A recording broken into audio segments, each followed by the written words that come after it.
Nah, you cut it good last time. You had that cut. All right, I think we out there.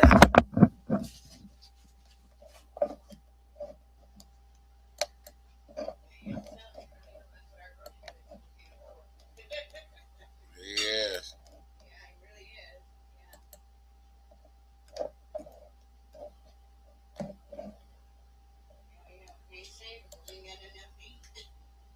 Nah, they really want to be eating. That's crazy, man, but fucking real.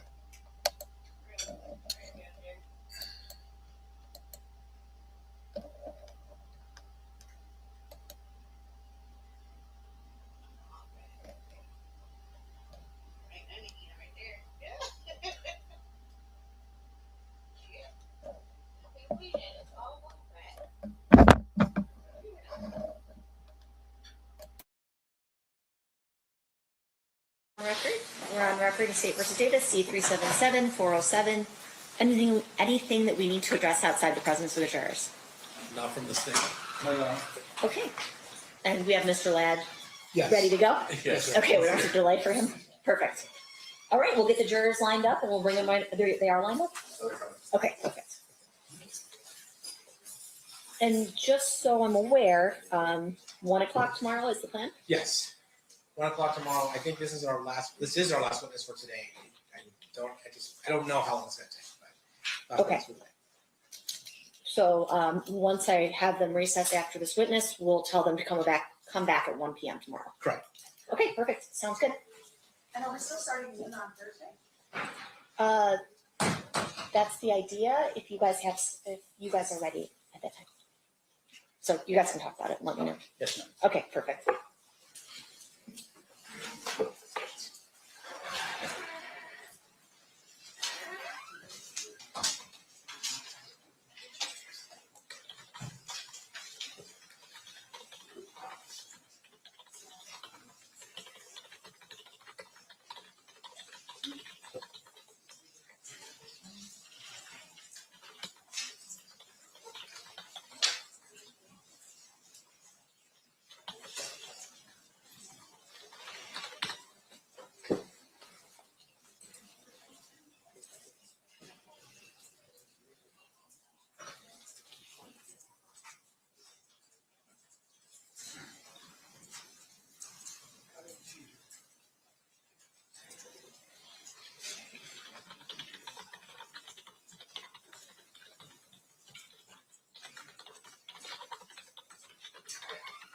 Stand for the jury.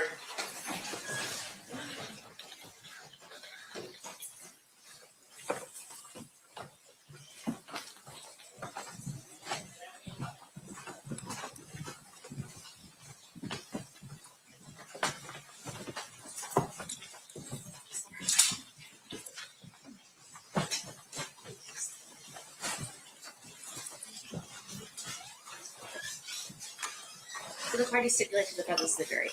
Yes, ma'am. Okay, you may all be seated. Welcome back, ladies and gentlemen. I hope you liked lunch. We are Selma State's case in chief. Mr. Palal, you're standing up, so I assume you're calling your next witness. Yes, Your Honor. His name is Robert Ladd.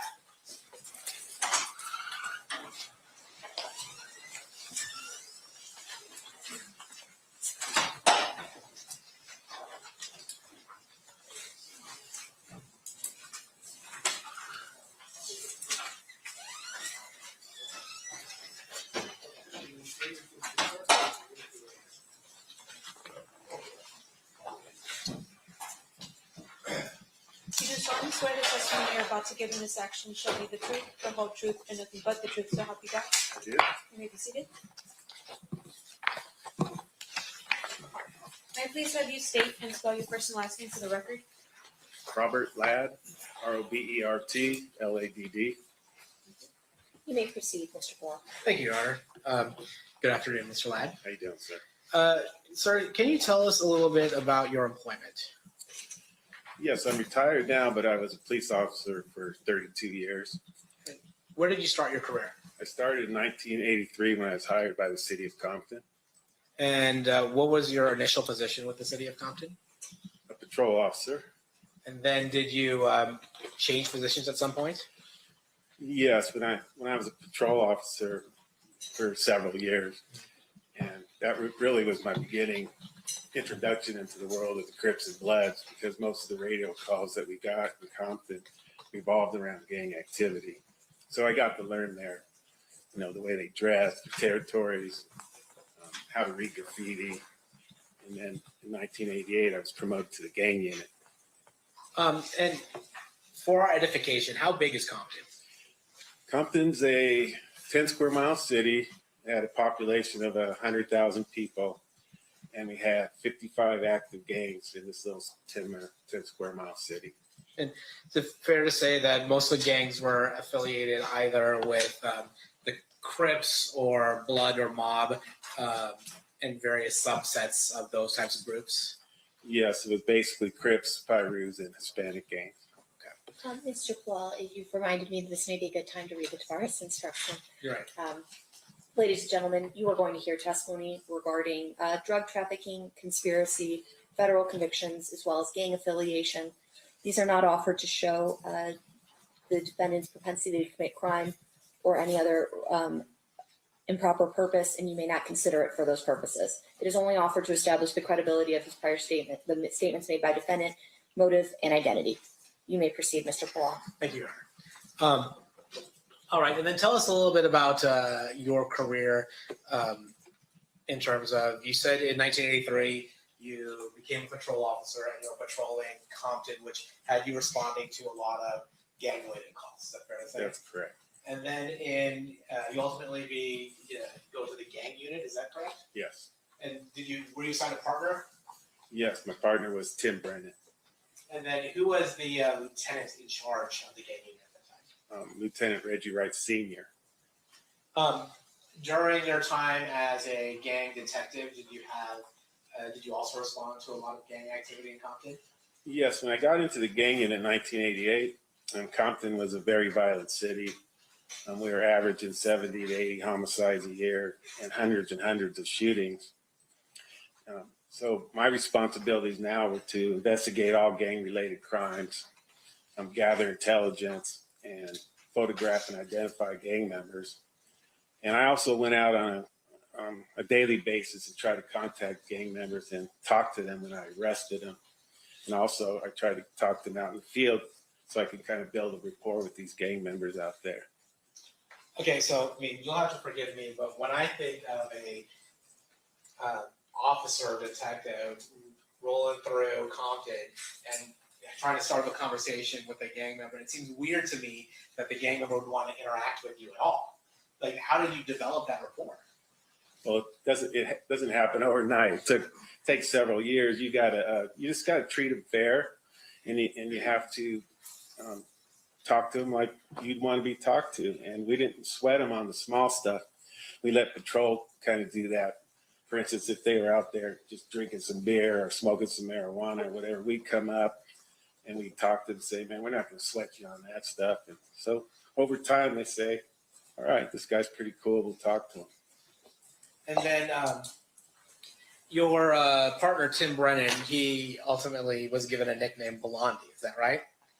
Yes, DJ Quick wrote an underground song about it, and it was called Blondie. So everybody in the Compton knew my partner as Blondie. He kind of became famous over it. Can you tell me a little bit about any type of gang training that you've given as somebody who has dealt with Bloods and Crips in Compton specifically? Yes, it was from 2001 to about 2010 that my partner Tim and I, we taught at many national seminars right here in Vegas and in California also. And this is where thousands of police officers come from all over the country as well as around the world to learn about the Crips and Bloods. And so we taught them about that. You had mentioned that in a city as small as 100,000 people, you would have somewhere between 50 to 60 or more homicides a year, and then additional hundreds of shootings. Can you tell us a little bit about that, about the volume of these types of cases? Were they mostly gang-related shootings and homicides? Most of them were, yes. And in 1993, I was promoted to gang homicide detective and started handling all the gang homicides too. I did this till the year 2000. And so I spent 12 straight years in the gang unit. And during that time, I handled hundreds of homicide cases and thousands of shootings. And I actually talked to thousands of gang members, and I got to know really the way they talk, the way they think, the way they act, basically their overall mentality about gang life in general. I want to talk to you a little bit about some of the difficulties associated with investigating gang cases. As somebody who did hundreds of investigations and homicides and thousands of shootings, did gang cases in particular present investigatory problems? Absolutely. Gang cases, they're the hardest to solve, especially in Compton, because there's a code out in the street where you're not supposed to talk to the police, you're not supposed to go to court, or you get labeled a snitch. And the other problems that we have is that the good citizens that actually see what happened and want to come forward, they're afraid to. They get intimidated by these gangsters. And so they're really hard. We really don't have any witnesses. So we kind of rely on a lot of informants to get our information out there in the streets. And then you mentioned relying on informants, but is it fair to say that if somebody wants to, if the case needs to be prosecuted or brought to court, somebody can't remain a confidential, reliable informant? They actually have to reveal who they are.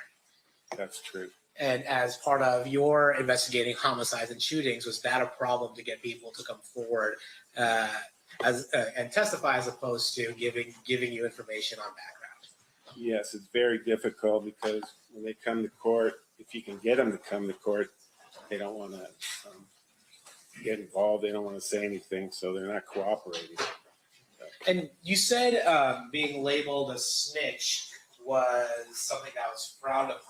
In your training and experience, were there any other types of consequences for people who are labeled snitches in Compton, California, in gang life? Absolutely.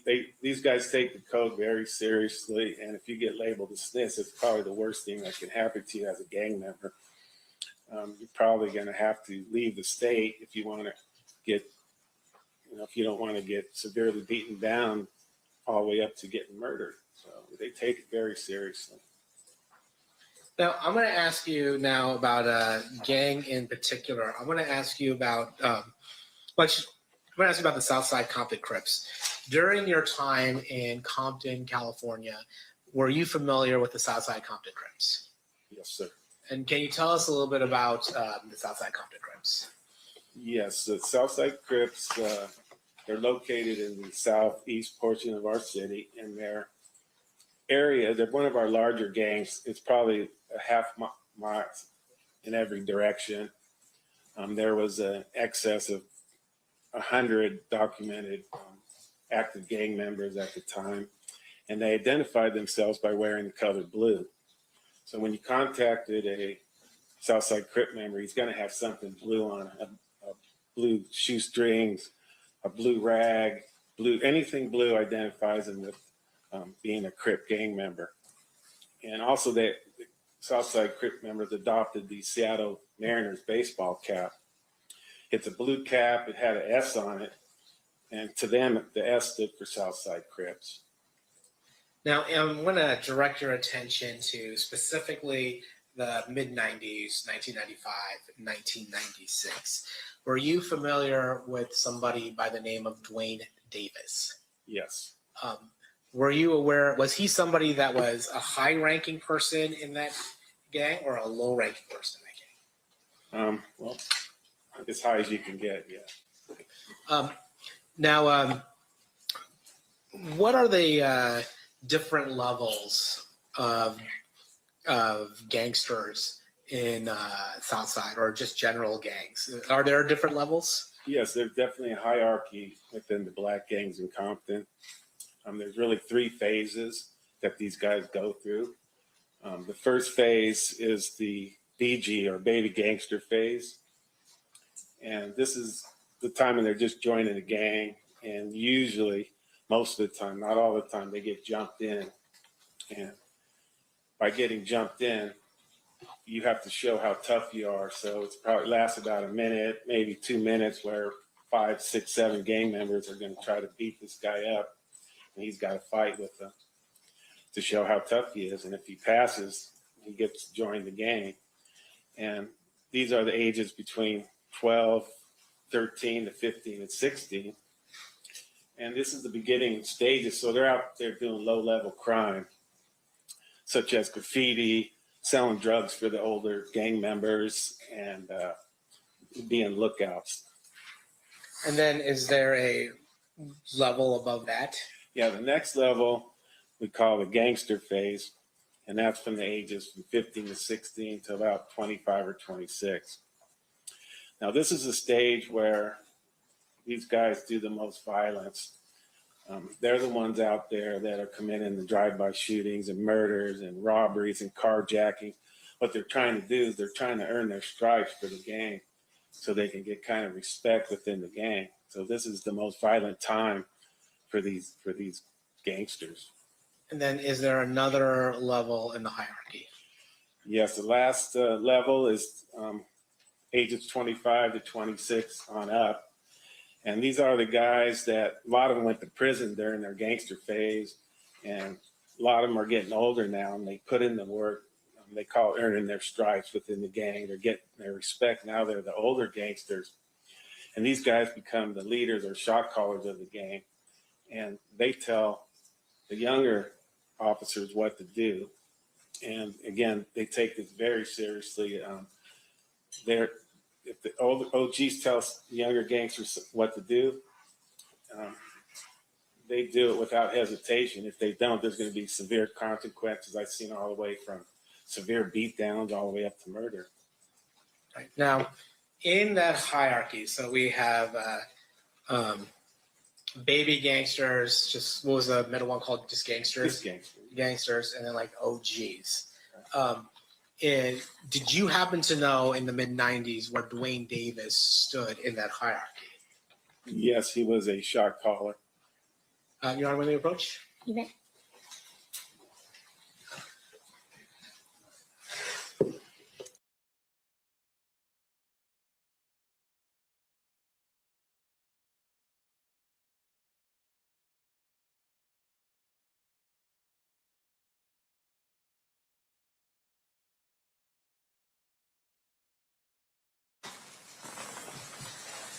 All right, so you're saying that Mr. Davis was a shot caller within the Southside Compton Crips.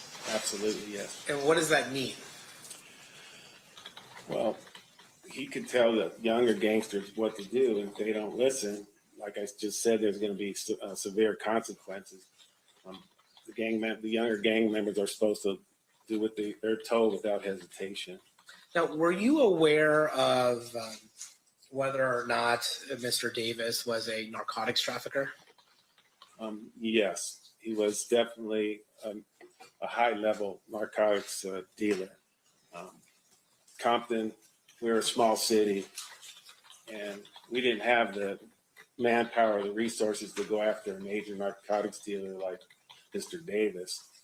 But during my time in the gang unit, we were approached by 2 different agencies, the FBI task force, really, the DEA and FBI task force, and they would come to us because they wanted information on Mr. Davis's fellow gang members who he hung around with.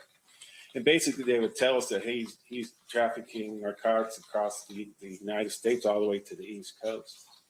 Now, I want to talk a little bit more about Mr. Davis. Would you see him sometimes in Compton? Yes, many, many times I've seen Mr. Davis. And can you, do you see him in the courtroom today? Yes, I. Can you please point him out and identify an article of clothing he's wearing? Yeah, he's male black sitting at the end of the table wearing it's either gray or black suit. Your Honor, may the record reflect the identification of the defendant in this case? It will. All right, and how would Mr. Davis dress in normal like gangster attire like you were talking about before, or would he dress differently? No, his later years after he became the leader, whenever I'd see him, he'd be nicely dressed. have the brim hat on, and he wouldn't have anything gangster-like on. He was always well-dressed. I'm going to ask you now about somebody by the name of Orlando Anderson. Were you familiar with Mr. Anderson? Yes, I was very familiar with Mr. Anderson. I had many, many contacts with him. Okay. And can you tell us how you first became aware of Mr. Anderson's involvement in gang activity, if such activity existed? Yes, I guess you could say I was there for his initiation into the gang. My partner, Tim Brennan, and I, we were at a fast food restaurant getting something to eat. We're in the drive-thru. And this particular restaurant was right adjacent to Southside Crip territory. And there's an alley that runs just adjacent to it. So as we got our food, and we were driving out of the fast food restaurant, and all of a sudden we heard a barrage of shots. We can hear them hitting our car. Then we heard about 5 or 6 shots, right? So after the shots stopped, we looked at each other, jumped out of the car, made sure we were all right, and we ran to where the shots were coming from.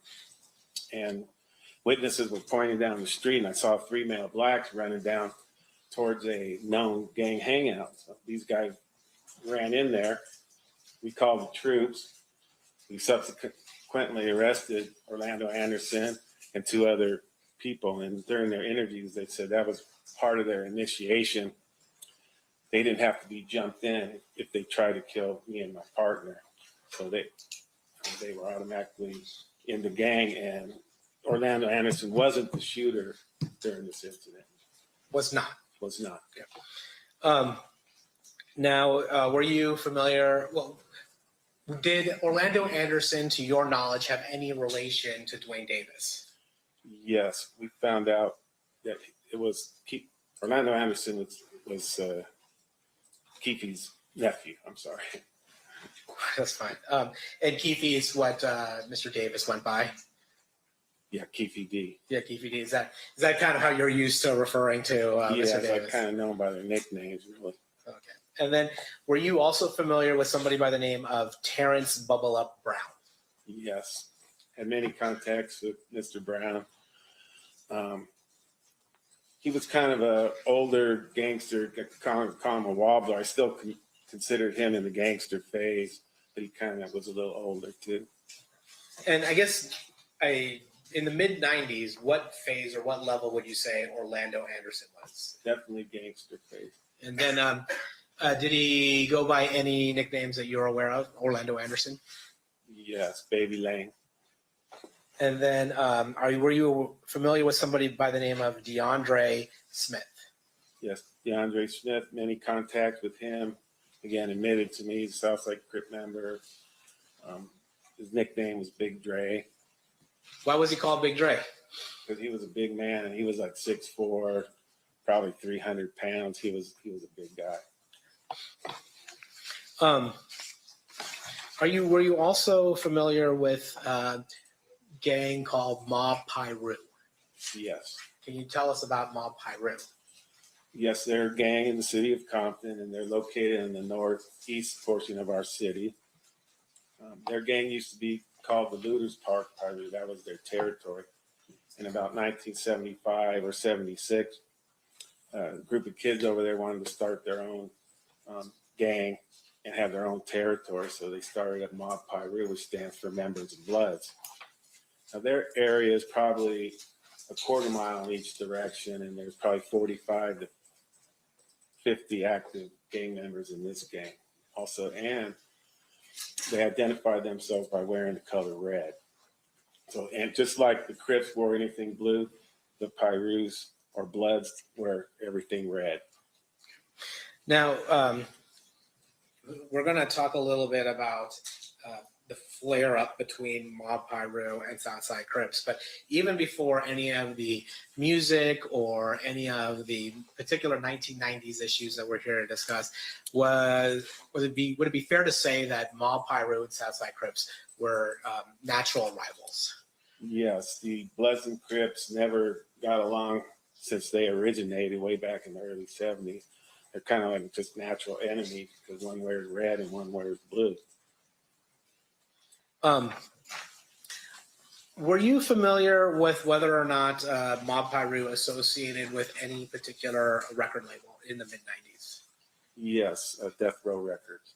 And were you, do you know who ran Death Row Records at the time? Yes, Suge Knight. And were you familiar with Suge Knight prior to his ascension in Death Row Records? Yeah, we had contact with him before, but not many, because he really wasn't a gang member. He didn't really hang out, but he grew up in that neighborhood. I'm going to ask you about some of the people that you would associate with the Mob Piru. Earlier, I think now it's last week, we met with somebody named James McDonald. Are you familiar with James McDonald? Yes, very. Do you recall what his nickname was? Yes, Mob James. Now, would you go to the McDonald house in Mob Piru territory? Yes, Mob James's house was kind of like the main hangout for the Mob Piru, Looters Park Piru. He had two younger brothers, Buntry and Timmy Rue. So this was the main hangout for the Mob Pirus, and we would go there. If you wanted to find a Mob Piru, that's the first place you'd look. So we had many run-ins at this Mob James house. And were you familiar with somebody by the name of Trayvon Lane? Yes. And States Exhibit 60? Do you recognize the person depicted in States Exhibit 60? Yes, that's Trayvon Lane. His nickname's Trey, and he's a member of the Mob Piru. Are you familiar with somebody by the name of Roger Williams? Yes, I am. His nickname is Neckbone, and he's also a member of the Mob Piru. No, actually, I think I skipped something with Trayvon Lane. You had talked about the 3 levels of being a gangster. What level would you say Trayvon Lane was in the mid-90s? Gangster. So like the middle, most violent level. Yes, And then with in the mid-90s, what level was Roger Williams? definitely gangster. In the mid-90s, what level was Mob James McDonald? I would consider him an OG. And then in, you'd mentioned Buntry. Is that Alton McDonald? Yes, it is. And in the mid-90s, what level would you describe him? Gangster. And then are you, now in that neighborhood, same neighborhood, there was a person that lived there or grew up there named Reggie Wright Jr. Is that fair to say? Yes, Were you familiar with Reggie Wright Jr.? very. Yes. And when you say very, how are you familiar with Reggie Wright Jr.? Oh, he used to work at the Compton Police Department. He was a jailer, and then he went to be a full-time police officer, I think, in around 1988. He was only there for like 5 years because he got injured and had to retire. Now, I'm going to ask you something, I guess, culturally about gang life. How important is one's reputation in the gang world? Very. It's these guys live for respect. That's how they live their lives. And then if somebody felt as though they were disrespected, what would you expect them to do? They have to retaliate. If a gang member is disrespected, they have to retaliate, or they're considered a punk out in the streets. And if you get considered a punk out in the streets, you kind of lose your respect and credibility. And what's the consequence of losing your respect and credibility in the streets? Well, I mean, no, you're going to be nothing in that game, really. And then we talked about the hundreds of murders that you've investigated and the thousands of shootings you've investigated. Was retaliation, in your experience, ever a motive for those shootings or murders? Yes. I've investigated like 1,000 crimes, and I would say 90% of them are because of disrespect. And so when you get disrespected as a gang member, you can expect some sort of retaliation. Now, you had heard gathering intelligence about this Lakewood Mall incident. Is that fair to say? Yes. But you weren't there, were you? No. And just so we're all clear, Lakewood Mall, is that in Compton? No, it's several miles out of Compton. And so that wouldn't be something for you to investigate. No. But as a gang expert and a gang investigator, what to you is the significance of somebody trying to rip off a gang member's chain? Well, it's definitely disrespect, especially the chain that they were trying to take at the Lakewood Mall. It was a highly prized medallion, and these guys wore it like a badge of honor. So them to try to steal this chain and beat up this subject, it would be a major display of disrespect. So now this guy's got to go back to the Mob Piru and Death Row Records and tell them what happened. So the next time they see each other, it's going to be on site. As soon as they see each other, some confrontation is going to happen. And you had said that we're talking about the chain, we're talking about that Death Row chain. Is that right? Yes. And you had mentioned that they were wearing it with great pride. By they, who are you talking about? The entourage of Suge Knight, that's Trayvon Lane. Well, back in '95, Suge Knight gave these out as Christmas presents to his entourage, like just, Trayvon, Neckbone, Buntree. They gave one to Reggie Wright Jr. So not too many people had him at this time. So it was a prized possession to these guys. Now, I'm going to take you forward to September 7th of 1996. You become aware of a shooting that occurs out here in Las Vegas, September 7th, 1996. Is that correct? Yes, sir. How do you become aware of the shooting that occurred here on September 7th, 1996? Well, I was at home, and I get a call from my boss, who's Reggie Wright Sr., and he tells me that, hey, Suge Knight and Tupac were just shot. Tupac's in critical condition, and get ready because it's coming back to Compton. He told me that they thought the Southside Crips were responsible for the shooting. And so when he's telling you this, do you now have to have a response to this? Or why is he telling you specifically to get ready?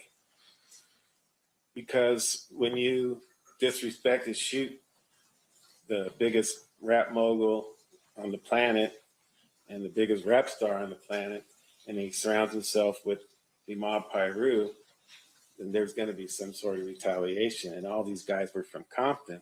So when they got back to Compton, we expected a war. And was there a war? There definitely was a war. Can you tell us about that? So in the immediate aftermath of the Tupac Shakur shooting, did you notice an uptick in violence in Compton? Yes, 2 days after Tupac was shot was our first shooting. One of the OGs was at a store on Alondra Boulevard in Compton, and he was shot in the back several times, and a 10-year-old little girl got caught in the crossfire, and she was hit, and she was in critical condition. And the guy that was shot was a Southside Crip member, and again, he was a shot caller for the Southside Crips. His name was Darnell Brim. Okay, and we've heard Darnell Brim's name before here, but was Darnell Brim part of the same subgroup of the Southside Crips as Dwayne Davis? No, he was a Southside Crip gang member like they all were, but there was two factions of it. There was a group called the Burst Crew, which Mr. Davis ran, and then there was a Glencoe crew that Darnell Brim ran. And is it fair to say that at some point there was a conflict between the two groups that caused the factionalization? Yes, they used to be one big happy family, but there was a disagreement over drugs, or some drugs were stolen from one of the Burst Crew members, and that's when they split apart. They start fighting with each other, and they split apart into two different factions. Now,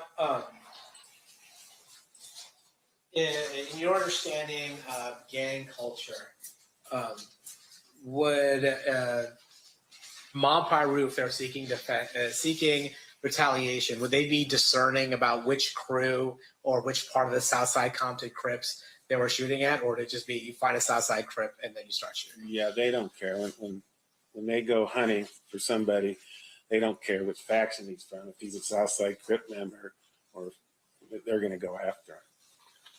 Now, certainly that wasn't the only shooting that occurred in the immediate aftermath of the Tupac Shakur shooting. Is that correct? That's correct. We had 3 murders and 10 attempted murder drive-by shootings that happened within a 10-day period in Compton. And is that when, and were those shootings going back and forth related to Mob Piru and Southside Crips? Yes.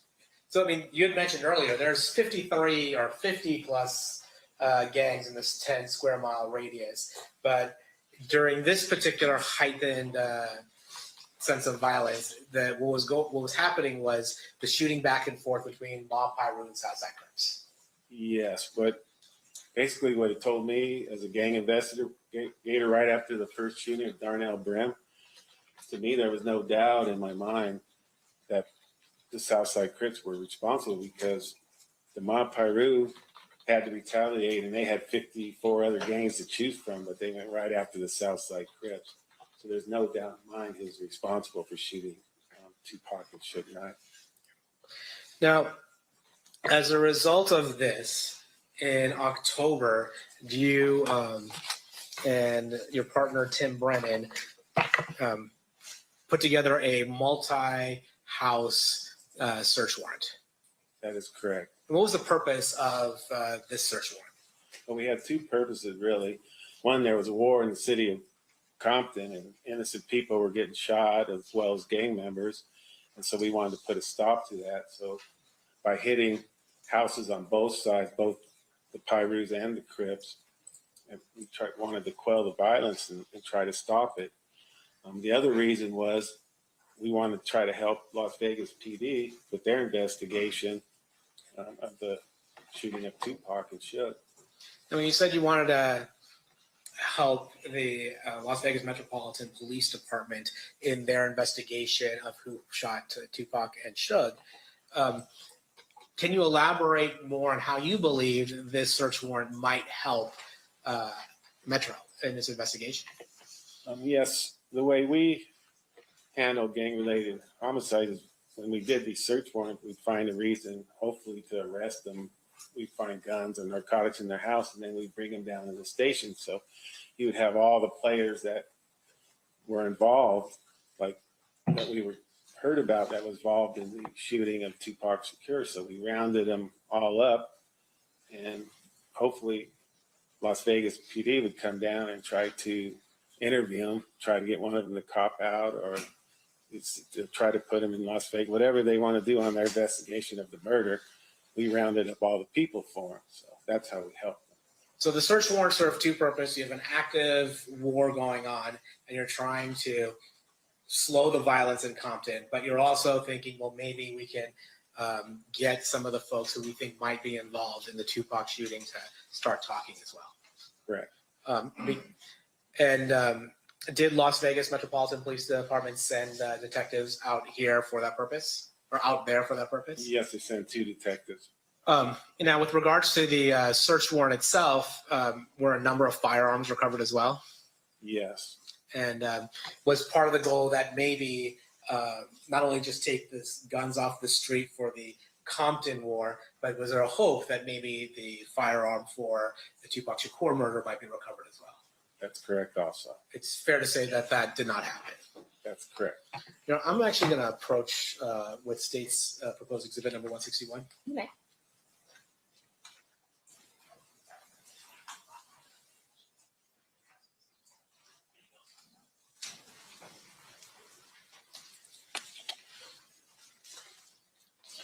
I'm showing you what's proposed state's exhibit number 161. I got to get my glasses on. No problem.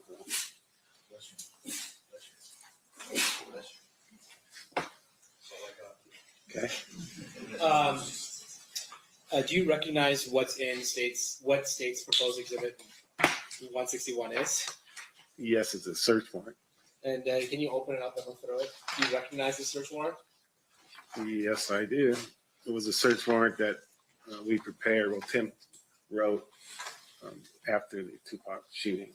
And was it Did you assist him in the investigation that led up to the search warrant? Yes, And did you assist him in giving him the information in order to get the probable cause? definitely, yes. And then did you also assist in executing that search warrant? Yes. Now, state's going to move state's proposed exhibit 161 as evidence. Any objection, Mr. Snapp? No objection. So admitted. Now, there's been some allegation that the Compton Police Department was only focused on the Southside Crips when it came to trying to stop this war and stop this violence. Is it fair to say that among the houses that were searched included a large number of Mob Piru houses along with Southside Crips houses? Yes, definitely. We hit many houses on both sides. And is it fair to say that is a total of 38 residences that were looked into? Yes. And to include members of Mob Piru and Southside Compton Crips? Yes. Now, Commissioner Procher? No. I'm going to show you what's been previously marked as State's Exhibits 162 and 163. Do you recognize what these are? Yes. What are they? These are evidence that we collected at the scene.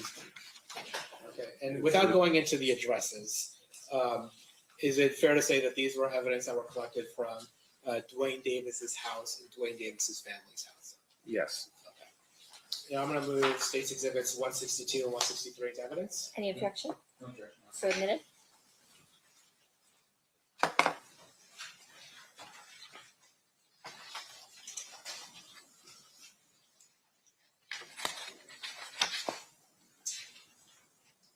Okay, I'm going to first turn your attention to State's Exhibit 162. Can you finish that?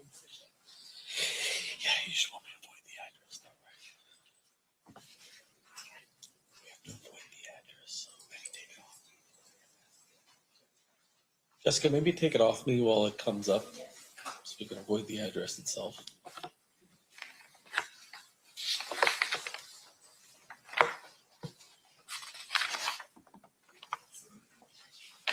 What page do you want me to? The fourth page, please. Actually, no, I'm sorry. Can you do the second page first?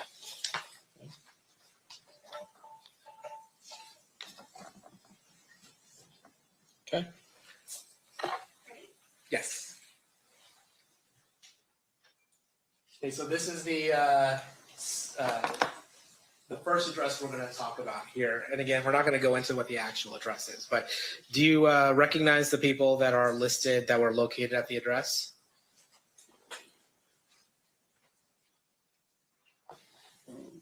Yes.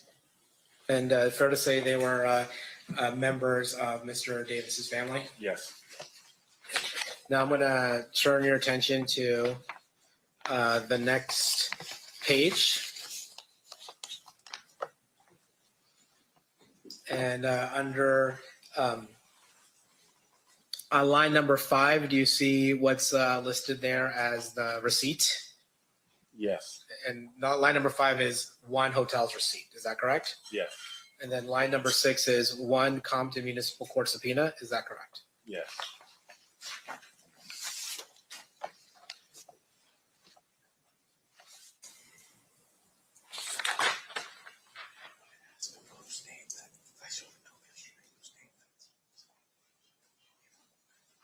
Then I'm going to show you State's Exhibits 163. If we can take it off us for a second.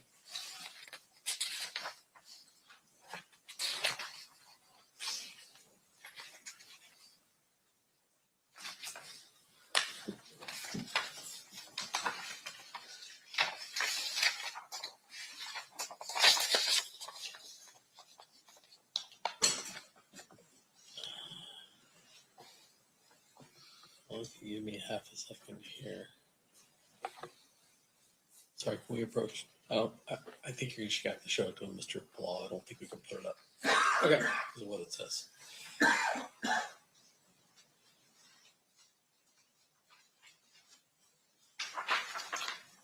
So I'm showing you page 3. States Exhibit 163. Can you tell us what this document actually is? Yeah, it's a receipt for property taken. And then it actually mentions who is taking some of the property here, doesn't it? Yes, And who's that? myself. And then one is a letter from the Excalibur Casino, is that correct? Yes, And then the other is an envelope addressed to Orlando Anderson, is that correct? yes, And then the third is miscellaneous bills addressed to Orlando Anderson as well, is that correct? yes.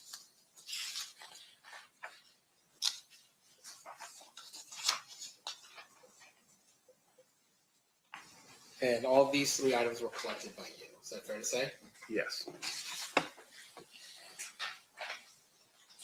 So from Mr. Davis's home, and well, we'll start with 163.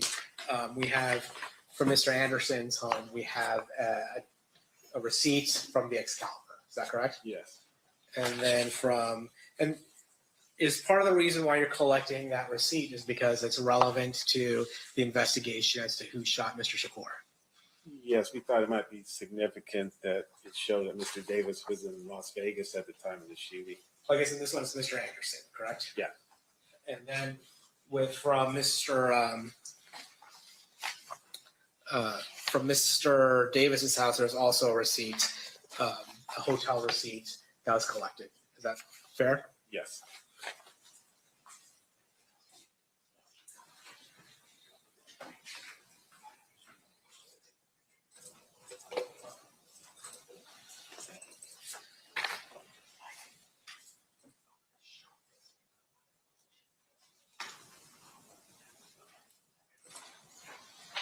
Yeah, I'm going to approach. I'm going to show you space 160. And we're not going to talk about the addresses specifically, but the two addresses attributed to Mr. Anderson and Mr. Davis. One is at the top, and then one is at the bottom with a red dot. Is that correct? Yes. It's fair to say that they are very close to each other. Yes. I'm going to move 160's evidence. Any objection? No objection. So admitted.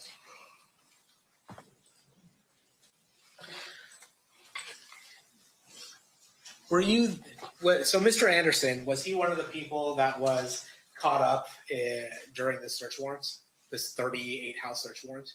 Yes. And was Mr. Davis around during the 38 house search warrant? No, we couldn't locate him.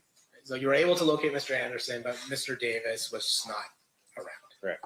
And you don't know why or how that is. That's correct.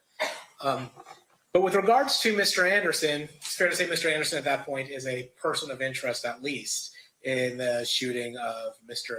Shakur. Definitely, yes. And then at that point, do you make him available for questioning with Detective Becker from LVMPD? Yes. And does Mr. Becker make an attempt to question Mr. Anderson? Yes. And did any useful or relevant information come out during the course of that questioning? Not that I was aware of. Now, let's fast forward a little bit. You were aware that 6 months later, Christopher Wallace, also known as the Notorious B.I.G, also known as Biggie Smalls, he was killed in Los Angeles. Is that correct? Yes. Now, was that in the Compton area? No. And so, were you responsible for the investigation to Christopher Wallace? No. But did you end up assisting the LAPD in trying to execute search warrants in an attempt to gather information on the murder of Christopher Wallace? Yes. Why were you the person, or you and Mr. Brennan the person that LAPD would ask for assistance? Because we knew who all the players were. And we told them at the time that they had a little internal feud going with each other, and we were getting ready to do search warrants on them. So you were getting ready to, they were having an internal feud. Is it fair to say that the 1997 search warrant served a dual purpose in a similar way that the 1996 search warrant served? Yes. So like in 1996, you have a war between Mob Piru and Southside Crips, and you're also trying to see if you can get any information related to the Tupac Shakur murder. Is that fair? Correct. Yeah. And then in 1997, you had mentioned that there was an internal feud that had gotten violent. Is it fair to say that the Burris Street crew and the Glencoe Street crew on the Southside Compton Crips, that they had started engaged in their own violent feud? Yes, definitely. And as a result, and at that same time, there was some question as to whether or not members of the Southside Crips may be involved in the murder of Christopher Wallace. Correct. And so, were those two goals or those two functions part of the reason or the basis for executing the six? Yes. Now, I'm going to show you what's been previously admitted as State's Exhibit 136.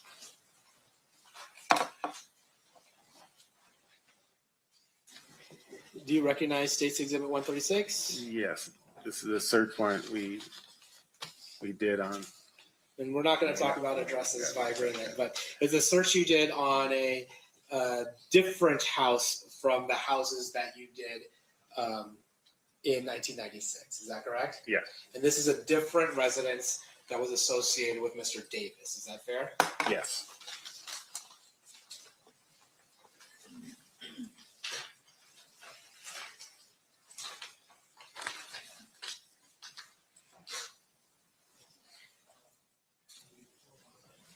Page 4, 136.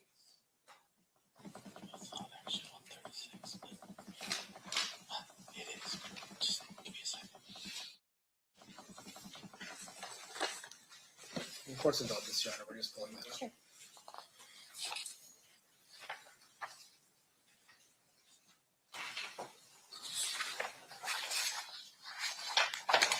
Jessica, you can put it on me. And Mr. DiGiacomo, do you mind zooming in a little bit? Yeah, if I figure out how to make the Zoom work on this.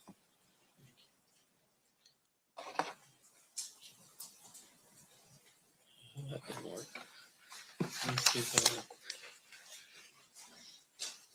the Zoom tool's not working. Well, Mr. Ladd, we're going to do this the old-fashioned way. It's going to be up Okay. there, but I want to show you page 4 of 136. It's still up there on the screen as well. On page 4, we have another receipt of property taken. Is that right? Yes. And on line 4, what do we have? See. A money due bill for the Monte Carlo Casino. Now, in relation to this search warrant as well as the other search warrant, really you can only take property that would be related to the investigation, correct? Correct. So like if I couldn't take just any random property just because I have a search warrant, can I? No. You have to take things that are related to the actual search warrant. Correct. Now I am going to ask you, did you spend, you said you had worked at Compton till about, how long, actually, let me rephrase. How long did you work at the city of Compton for? From 1983 to 2001. Um, I'm sorry, 2000. Is it fair to say that at some point the Compton Police Department got swallowed up by the LA Sheriff's Office? Yes. And did you stay with? Did you sign on to the LA Sheriff's Office after that? Yes. Do you recall approximately how many of the Compton police officers stayed with the LA Sheriff's Office? Okay. Go ahead. You want to Okay. finish? I'm sorry. I don't want it to be like yesterday where we keep on interrupting each other. And do you recall how many of the Compton police officers were hired on by the LA Sheriff's Office when LA Sheriff's Office took over Compton Police Department? Yeah, I'm not sure the exact number. I think there was like 103 of us, and I think all but 2 were hired by the Sheriff's Department. Now you ultimately left the LA Sheriff's Office, is that correct? Yes. And then where did you go to work after that? I lateraled over to agency Garden Grove PD in Orange County. Probably a little bit safer than the Compton Police Department. You could say that, yes. Um, It's still a busy city, but it wasn't nothing like Compton.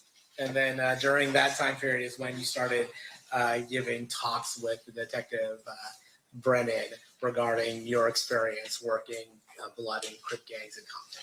Yeah.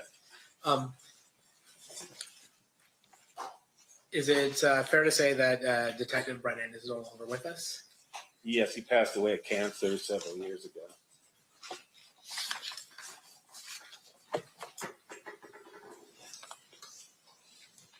Oh, yeah. You know, I'd forgotten about one of the murders I wanted to talk, or one of the shootings I wanted to talk to you about during the war that escalated immediately after the shooting of Tupac Shakur. So I'm going back a little bit, and I apologize for that. No problem. One of the people that was shot was a man by the name of Bobby Finch. Is that correct? Yes. And Bobby Finch was actually killed on September 11th. Was Bobby Finch a gang member? No. Was Corey Edwards a gang member? Yes. And what gang did he belong to? Southside Crips.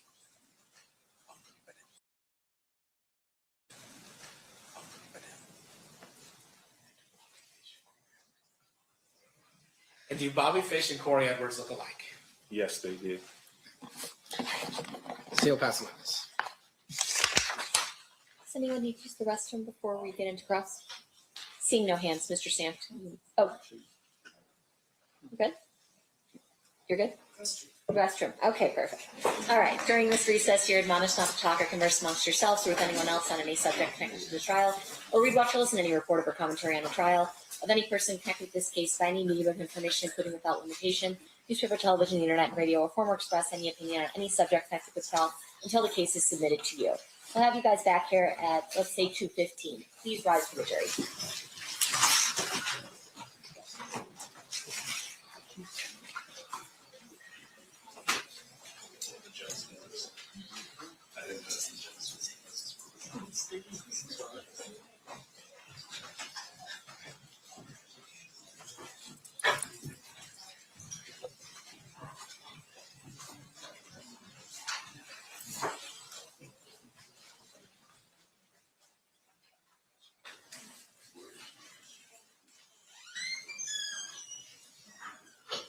For the record, the jury has exited the room. We'll be in recess.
Back on record in State versus Davis, C-377-407.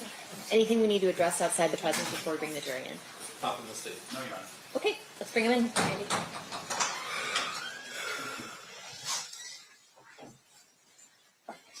Not ready I yet. guess we should stand since they're coming in.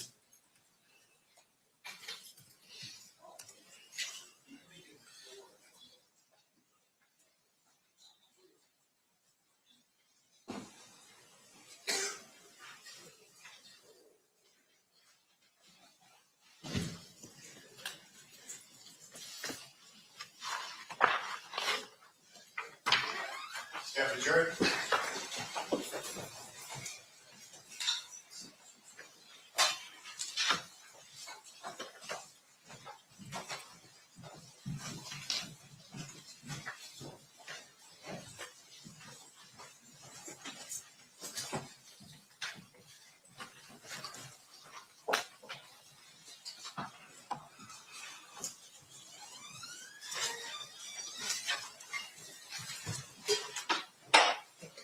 Do the parties stipulate to the presence of the jury? Yes, Your Honor. Yes, Your Honor. You may be seated.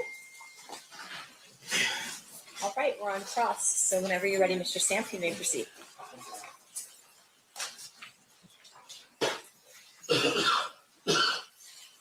Mr. Mag, welcome to Las Vegas. Thank you.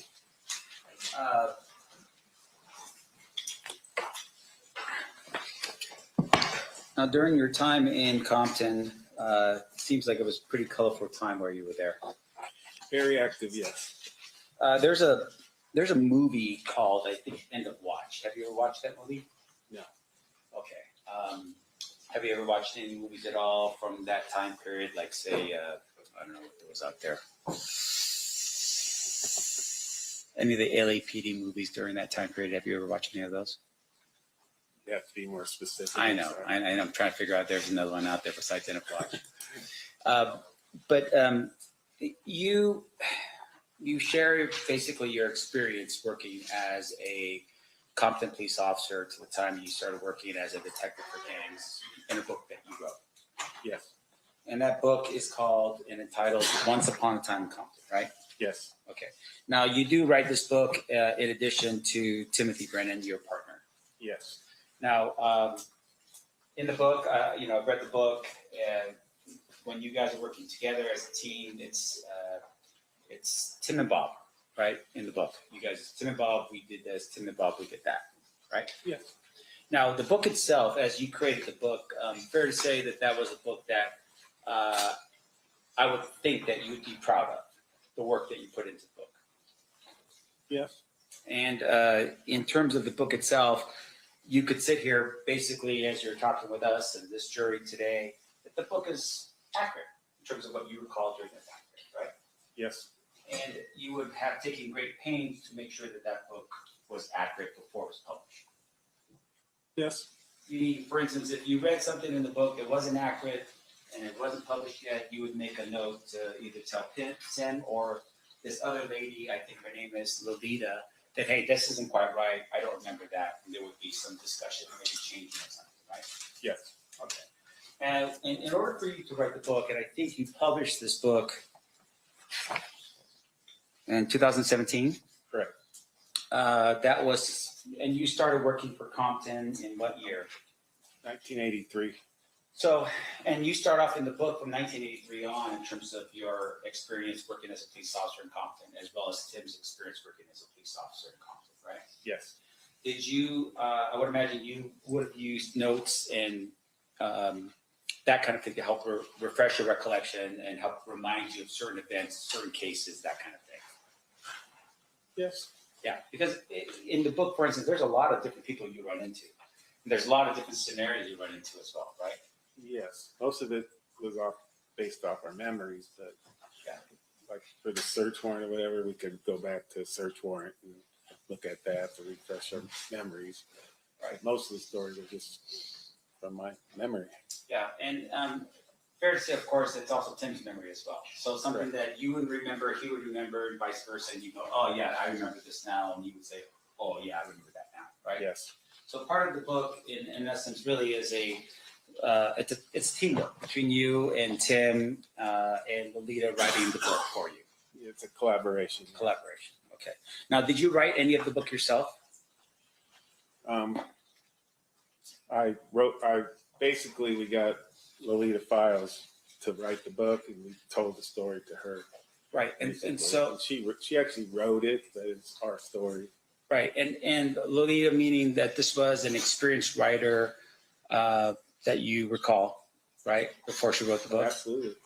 And when she wrote the book, can you tell us a little bit about Lolita, who she was as a writer?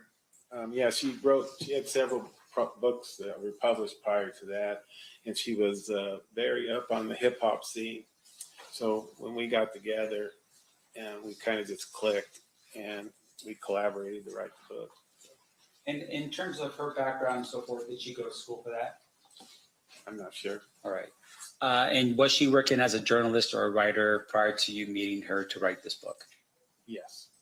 Now, in addition to that, throughout the course of the book, you do put pictures in here and pictures of you with darker hair and less of a goatee and more of a, looks like actually one without a picture of no facial expression whatsoever. It's a picture of you as a young police officer. Now, the purpose for these pictures in your book is really to help establish some of the things that were happening during that time period, so the reader could see visually what was going on, right? Correct. Now, in addition to that, in the book, you had put as well, and the book, the picture. Let's see, the picture that I was looking at is this picture right here. Do you recall this picture? Yes. Yeah. So, and once again, it's just to show your experience while you were being a police officer in Compton, right? Yes. Now, in addition to that, though, you do put in the back of your book some documents that were documents that you used in furtherance of your job as a detective at some point, right? I don't really understand that question. Meaning, for instance, in the back of your book, you do put in here a map of the Compton area gangs, for instance. Yes. You also put in here, and the Compton area gangs for the jury, we're talking just to highlight how compact of an area the city of Compton was and how many different areas was claimed by different types of gangs. Fair? Fair. Okay. In addition to that, you also have included in here the affidavit, the search warrant that we just talked about before, right? This 40 area search warrant. Yes. You put that in the book as well. Yes. And just for the jury's edification here, for instance, none of the information in here is redacted, meaning it's not taken out by a black mark or anything like that, right? Correct. All right. And I'm not trying to get anybody in position here for to be in trouble, but in essence, the book and the information that's in here was readily available for anyone who wanted to buy and read it. Correct. Okay. Now, in addition to that, did you have a publisher on this? At the beginning, we did, yes. Okay. And what do you mean at the beginning? Well, it was a publishing company, and we kind of had a little conflict with them, so we decided to leave them and self-publish. I see. And so with Lolita's help, once the book was finalized and you and Tim both felt good about the finished product with Lolita, then you just published it yourself. Yes. How does that work? Well, you just go to Amazon Books, and it kind of just runs you through it. It's kind of a complex system that you have to do certain things. I mean, I didn't really do it, so I can't really tell you the exact steps because I'm not very good on the computer. I know how to turn them off and I know how to turn them on. Well, let me ask you this in terms of what was happening with Amazon. Once you submitted it to Amazon, Amazon becomes a platform that sells the book. Yes. And so if someone's interested in the book, they just look it up and they click and they buy the book. Correct. Now, at some point, though, as they're buying the book, you receive a record as to how many people have purchased the book, right? Yes. And how much money you and Tim and Lolita would potentially be making for the sale of each book. Correct. Now, in this case, for instance, with the sale of each book, I would imagine Amazon would have taken a pretty big chunk of the proceeds from the sale of each book. Yes. You don't make much money. Yeah. And so even though you're selling, and with regards to Once Upon a Time in Compton, can you tell us how many of these books that you sold? No. Okay. I'm assuming at some point you did receive a check. Yeah. Okay. But not something that you could retire on. Oh, definitely not. Okay. And in terms of your books, do you remember how much they cost, how much you were selling them for? I thought it was $15.99, but I'm not positive on that. Okay. Right. Now, one of the things that's in your book as well is you had, there was a part of the book where you had identified a MGM Grand ticket to the Tyson Seldon fight. Do you recall that particular image in your book? I think it was, yeah, we recovered that out of Suge Knight's house. And with regard to that, if I show you, let me just do this quick here. Your Honor, if I could approach and ask the clerk to mark this as proposed exhibit next in order.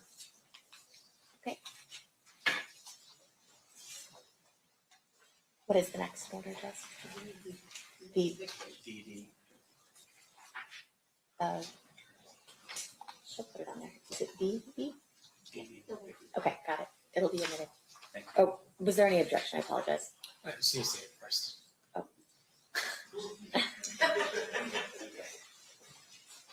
No objection. So admitted. Yeah, for sure. You may. Do you recall this particular image in your book, so showing you what's been marked as BB? Yeah, it looks like it, yes.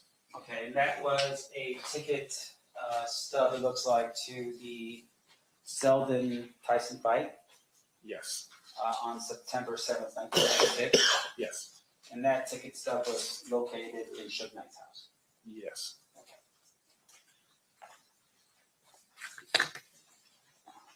Thank you.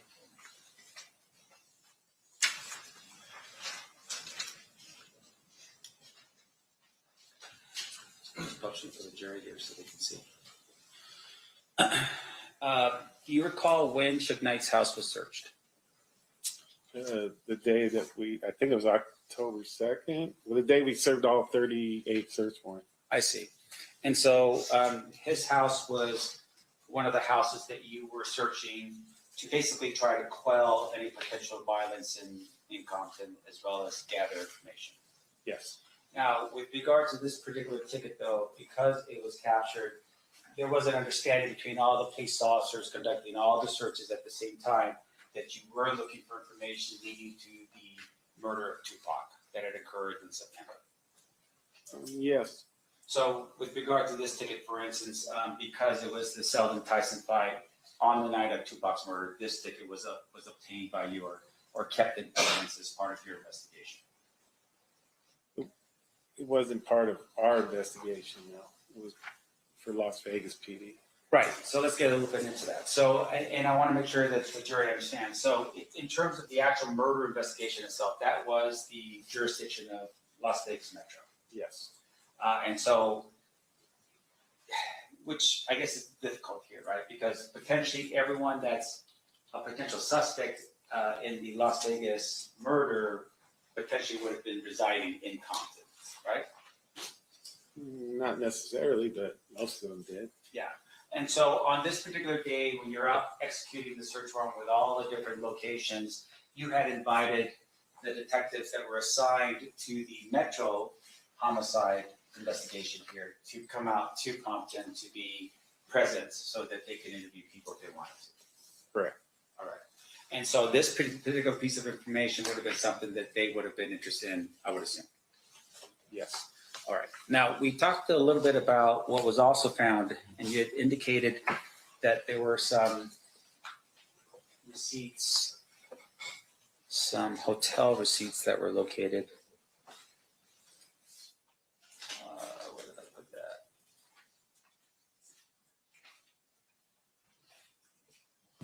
Oh.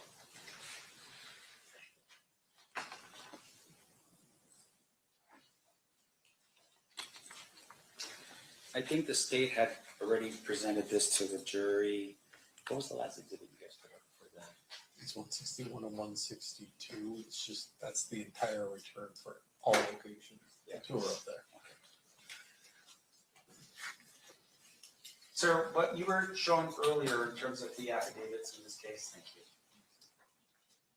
Fair to say that the size of the affidavits that were shown to you, and once again, this is for the state, or for the jury's edification, State's Exhibit 161. This particular affidavit was actually a lot bigger, right? What do you mean by that? Well, meaning, for instance, that you were targeting some 38 houses, which means that each house had its own paperwork attached to it, which would have made this document a lot bigger than what this document is right now. Oh, for sure. Yep. And then with regards to the document, we're targeting or focusing on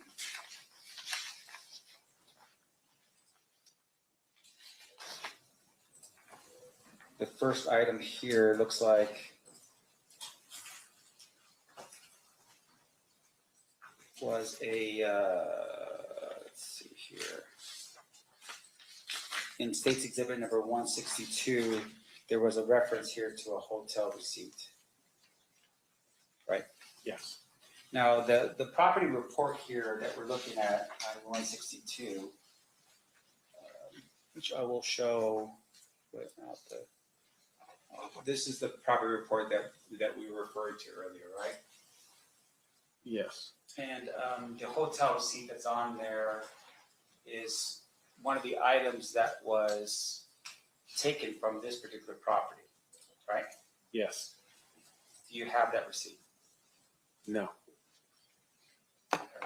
So unlike for instance, the Suge Knight ticket indicating that there was a fight and so forth in, Las Vegas, September 7th, 1996, this indicates that there was something taken, and that would have been that hotel's receipt, but you don't have it here. Correct. Do you know where its location is at all? No. Now, in addition to that, you also, in one of the other homes, had indicated that there was a letter from the Excalibur Casino, and so forth. I'm going to show you this document here. This is State's Exhibit 163. And just for the jury's edification here. So it looks like here on number 1, this would have been the receipt of property taken, correct? Correct. And underneath it here, number 1 would show a letter from Excalibur Casino addressed to Orlando Anderson, right? Yes. All right. Do you know the date of this particular document? It would have to be the same day of the search warrant. Well, I'm sorry. I'm talking about the letter itself. Oh, no. Okay. And do you have a copy of that letter? I do not know. All right. Do you know where that letter is? No. All right. The next part here looks like there's an envelope addressed to, once again, Orlando Anderson. And with regards to this particular document, do you have any indication of where that document is? No, it was booked into property. So. Right. And that's the same thing with number 3 on miscellaneous bills addressed to Orlando Anderson, right? Yes. None of these documents are addressed directly to Mr. Dwayne Davis, fair? Yes. And once again, when you are searching and finding something like, for instance, the Suge Knight ticket, that document is carefully taken from the scene and put into evidence in a way that would preserve the chain of custody of something like the ticket. Correct. Now, in this case, when you searched either the 2 residences in this case, did you find any indication at all? Any MGM grand ticket of being on the second row of the fight? Anything at all that would indicate that Mr. Davis was actually in Las Vegas? No. Okay. Now, in addition to that, we have talked a little bit about the second search warrant. And the second search warrant is this one here, State's Exhibit 136.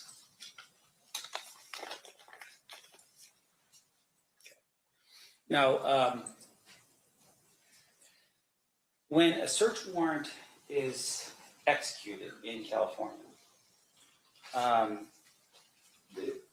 at the time it's executed, is it confidential? or sealed? Sometimes, yes. In this particular case, with this particular search warrant, was this search warrant sealed? Yes. And was it sealed up until the time that the search had been conducted? Yes. Okay. When did this particular search warrant become unsealed? I don't recall. Okay. Fair to say, though, that if someone's charged in a crime based upon search warrants that are sealed, that search warrant would then be available for the defense to look at, Yes. and it would be unsealed at that point. Yes. And that would be the same, of course, with the search warrant that occurred at the beginning of October the year before, right? Correct. So in this case, with this particular search warrant here, this is dated as of May 27th, 1997.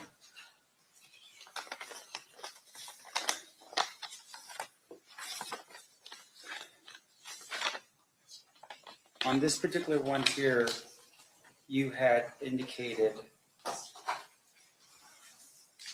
the following. This is on page 4 of this document. The information that I think we're most interested in is line 4 of that document, right? Yes. Meaning that, once again, these are items that were taken from this home, and those items were put into your property or evidence log. Correct. And number 4 is a money due bill from the Monte Carlo casino. Right? Can you tell us the date of what this money due bill was for? No. All right. And once again, your search in this particular regard was actually May of 1997, right? Quite a few months after the September 7th, 1996 shooting. Correct. In addition to that, in terms of that money due, can you tell us, for instance, who that money due bill was addressed to? No. Okay. Now, there were some questions by the state on that issue about the fact that this was actually a search warrant investigating into the murder of Diddy Smalls. Remember that line of questioning from the Yes. state? But fair to say, of course, that even then, as you're conducting this kind of investigation, you are still thinking about the Tupac case, right? For sure. Yeah, you weren't just at that particular point forgetting that the Tupac murder even occurred. You're still thinking during that time period, if you run across something you think is relevant, you would have identified it, right? Correct. In addition to that, though, you would have identified it and you would have called Metro and say, hey, by the way, we got something there that will help you with the Tupac murder investigation. Fair? Fair. Okay. There's no reason why you wouldn't have done that? Not that I know of, no.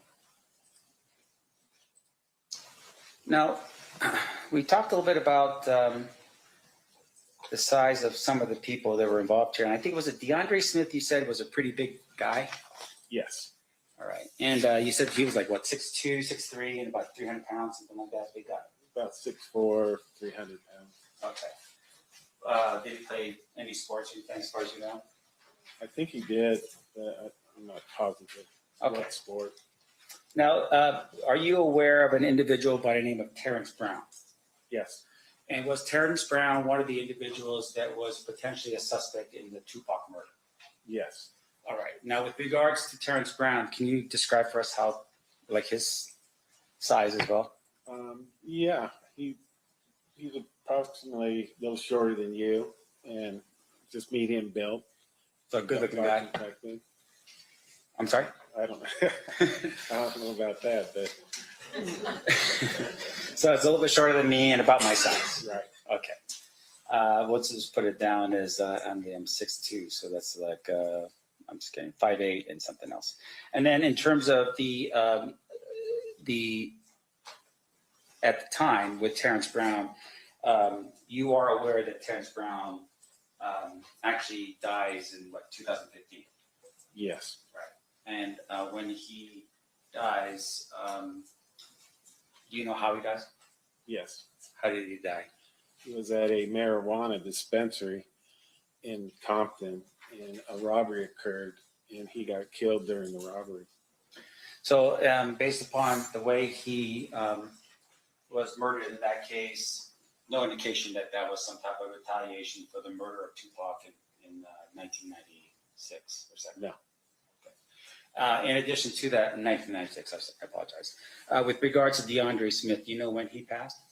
2004, and he died of medical complications. Right. And as far as you know, nothing that would have been associated with any type of retribution or revenge for the murder of Tupac Shakur. Correct. Now, Orlando is the one who passes away relatively quickly after the shooting. Yes, approximately a year and a half. Right. And in terms of how he passes, he was shot and killed. Yes, you want me to tell you what happened? Please. Orlando Anderson was with his best friend, Michael Duro, and they were at a burger stand in Compton. And across the street from the burger stand, there was a car wash. Orlando Anderson recognized the people at the car wash. There was 3 people sitting in the car, and he recognized one of them that owed him money for some narcotics that he didn't pay him for. So Orlando Anderson took it upon himself, and he initiated the confrontation. He drove up to the car and he exited with a gun. However, one of the persons in the other car, they had a gun too, so they had a shootout at the car wash. And then when the smoke cleared, Orlando Anderson was killed during the shootout, as well as 2 other people in the other car were killed. And in terms of the 2 other people in the other vehicle, were they both Crips? Yes. So it wasn't a blood on Crip sort of shootout. No. It was just over money and drugs. Yes.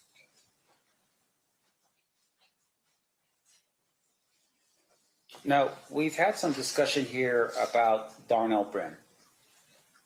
And you're familiar with Darnell Brim. Yes. And the way I'm understanding this is that within the Southside Crips, you had 2 different factions. Correct. You had the Glencoe faction with Darnell Brim, Yes. and then you had the Burr Street faction. Correct. Now, in terms of the 2 different factions that we have here, the Burr Street faction was a faction that was dealing with the drugs, mostly. I'm That sorry, how they- can you repeat that? In terms of the Burr Street faction, that they deal in drugs. That was one of the things that they were involved in, yes. And in terms of the other faction, we talked a little bit about Darnell Brim. He was a shot caller. Correct. And he was a violent person. He had the potential of being a violent person, yes. Well, you recall in your book describing him as a very violent person? I don't recall that, but if it's in there, it's what I said. Okay. And once again, it would have been something that if it wasn't true in your book, you would have corrected it. Yeah, I'm not saying he wasn't a violent person. Yeah. He definitely had the potential to be a violent person. And isn't it fair to say, though, like even in your book, that you describe him as being someone that was implicated in some attempt murders, that kind of thing as well? Absolutely. Darnell Brim. Yes. Now, Darnell Brim is shot in the back how many days after the shooting of Tupac Shakur? 2. And with regards to the shooting in the back, do you know who shot him in the back? No. Okay. We were told it was Pyrus, though. Right. And would that fall more into the idea of what you're saying about retaliation in this case? Yes. Now, there are other people that potentially were considered, I think including the initial investigation here, as being part of the Tupac murder. Do you recall a person by the name of Noel Spank Johnson? Yes. All right. And he is also a Southside Crip member, part of the Glencoe crew. Correct. All right. Do you recall a person by the name of Jerry Monk Bond? Yes. All right.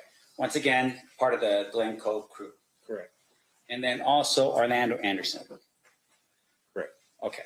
So those individuals at some point were considered to be potentially involved in the murder of Tupac Shakur, correct? Yes. Now, in addition to that, when you had conducted the searches on Mr. Davis's home and the locations that we're at, did you ever find money? Not that I'm aware of, no. No vast sums of money for somebody making 20% of $4 million a month? No. How about expensive clothes, like stuff that was worth, suits worth $6,000, anything like that? I don't recall the clothing that was inside. Yeah, but in terms of, just information about the individual's living conditions, for instance, did you find any expensive cars that he owned or anything like that? Besides the lowriders and stuff that people put a lot of work into. Well, them are expensive cars to me, so Yeah. yes, we did. And when you say lowriders, are we talking about lowriders here or BMWs? Monte Carlos, hydraulics, all that kind of stuff. Sure. And in terms of the Monte Carlos and the hydraulics, Mr. Davis was actually part of what they call a lowrider club in Compton. I wasn't aware of that. Okay, you're not aware of. Let me ask this next question. But in terms of the vehicles we're talking about, they were not for Mercedes-Benz, BMW, nothing like that. They were just modified cars. Correct. Now, in addition to that,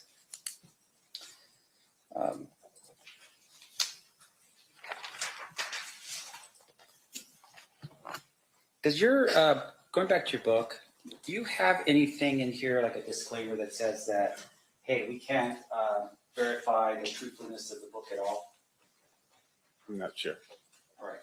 If you were just to review the book real quick, just to tell me if there is anything like that, would that help your Yeah, honestly, I wouldn't even know where to look. It should be in the front because it'd be a big warning.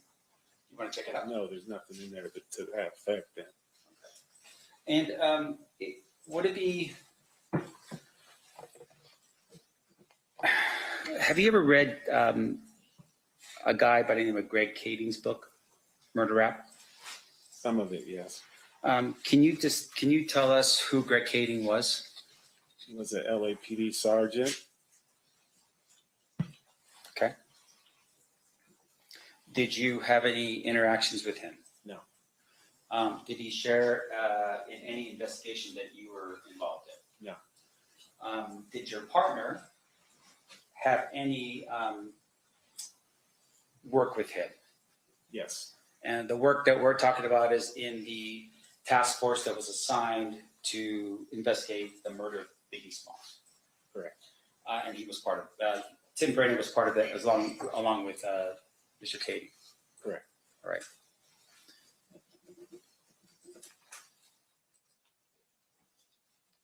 Now, we had shared a little bit about the swallowing up of Compton PD by the LA Sheriff's Department. You call it swallowing up. I call it absorbed or whatever. Right. Why was that? Well, it would take, I could tell you in a couple of minutes, but it's really a 6-month long thing that happened, but I can explain it to you if you want. Well, I mean, obviously there's a lot of moving parts, right? Yes. The absorption or dismantling of a police department is a very unusual thing, right? Yes. And so in order for that to happen, if I can just cut right to the chase with you, was there corruption going on within the department that caused the absorption of the department back to the sheriff's department? No. Okay, then what was it that caused it?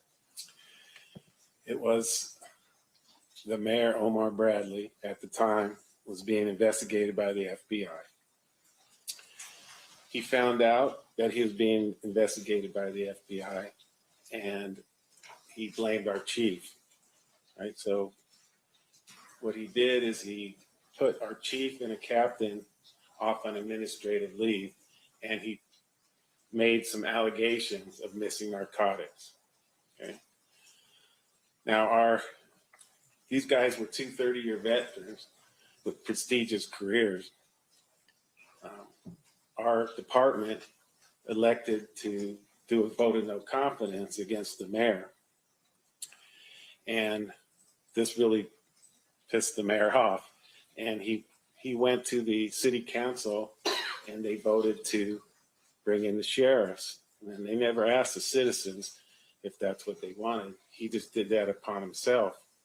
Now, there was a long investigation regarding the stolen narcotics, and our 2 captain and chief were exonerated. There's a 60-page report on it. And it was resulted in one Hispanic narcotic officer was taken to narcotics and he was dealt with. So the bottom line is we lost our police department, 112-year-old police department. Omar Bradley ends up getting arrested and convicted. So everybody lost here.